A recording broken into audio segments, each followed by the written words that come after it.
Yep, there's my audience. All three of them. There you go, Grace. Alright. So, do you all remember the third grade and all the fun stuff you learned about? Yeah, probably not everything, but maybe you remember one of the funner, one of the scary things you learned in third grade. Well, what I'm going to talk about today is one of the scarier things I learned about in third grade, which is black holes. Now, in third grade, I remember this pretty funny. It was, we got to design our own spaceship, and I remember there was like 14 different things on my spaceship that was designed specifically so I would never have to go near a black hole. I was petrified. But as I grew up, I learned that to become less afraid of something, you should learn more about it. And so today I'm going to explain to you what makes a black hole, how do black holes eat other stars, and why can't we see them through telescopes. So, to start up, let's talk about how they're formed. So, a black hole starts off with a huge star, many, many hundreds of times bigger than our sun. So, this huge star gets to the point where it runs out of hydrogen.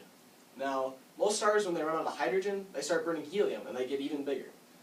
And so, when this happens to a super huge star, like, say, well, give an example, like the star is this big.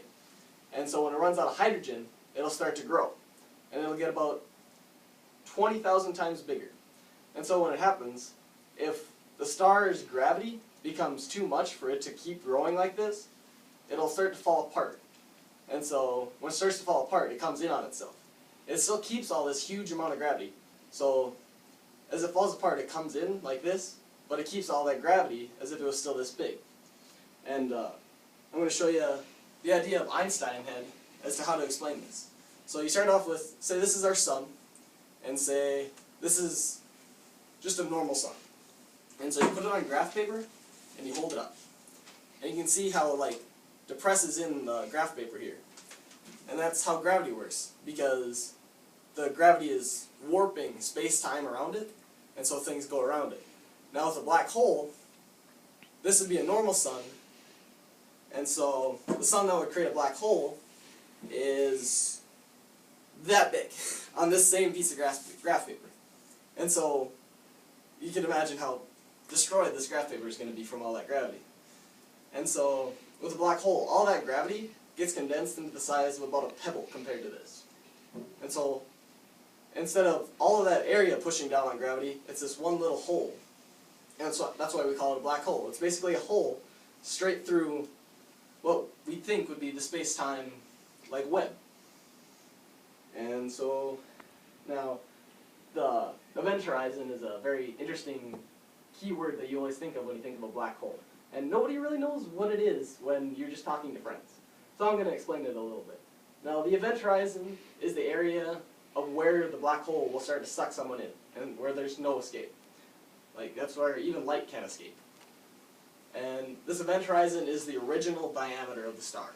So like when the star was as huge as it ever was, that would be the diameter of the event horizon. And when you cross that, there's no way that we can imagine out of a black hole. So why can't we see black holes through telescopes? Black holes, as you can think, they're black, even though technically they're colorless, because our eyes see light, and there's no light that comes out of a black hole. A black hole, once light goes through the event horizon, it doesn't come out. It'll never come out again.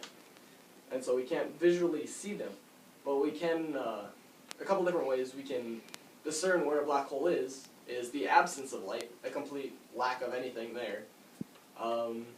Certain black holes give off radiation from the different things that have gone inside of them. Or we can see like a star being sucked in by a black hole. Now that's a cool part. It's when another star or a planet gets too close to a black hole, it starts getting that event horizon, and it begins this like death loop, as they like to call it in science. As you can slowly see, like bit by bit, the planet or the star is getting sucked in, and it creates this big whirl around the black hole so you can actually see where it is through a telescope. And so, and some other cool things that happen is what happens when two black holes get close to each other and they both get in each other's event horizons. Well, then they just start making this big loop like this over and over again. There's cool things happen with this. That'd be a different story for another time. But stuff I've taught you, hopefully when you have your own little third grader who comes running home after school one day freaking out that he learned about black holes and he's afraid they're going to eat our planet, you can remind him that our sun will never have a chance to become a black hole because it's too small, and that you can teach him a little bit about what a black hole is, how they're formed, what Einstein thinks they look like, and you can give him a graph paper here example, and maybe you can explain to him a little bit more about what a black hole is. Push the button.